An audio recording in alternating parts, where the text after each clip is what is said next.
Araw mga guys, so ito yung 120k na 6 kilowatt plus 15 kilowatt battery na may 5 pieces na 610 watts na panels. So paano to na-achieve na 120k lang yung gasto ko is yung honor na to is 9k lang na nabili ko second hand. Tas itong battery na to is CST Energy na 51 volts 300 EH. 70k lang yung bili ko, second hand lang din, which is less than 1 year na ginamit.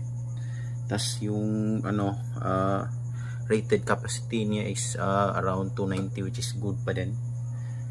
Tas yung panels na ginamit ko is yung Avco na 610 watts bifacial, puro brand new.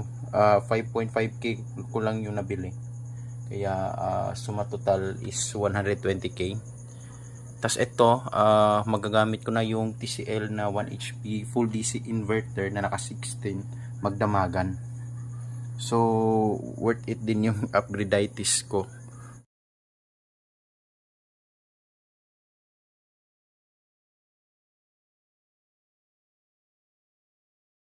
From 24 volts na inverter, tsaka yung battery na dalawang 12 volts na 100 AH. Binenta ko yon, tas in-upgrade ko na lahat. Ngayon wala ng pera, pero at least libre na sa kuryente. Yun lang. Sa part 2 na to is itetest ko yung tawag nito, yung 1 HP na inverter ko na AC 24 hours. Tingnan natin kung magtatagal ba yung battery.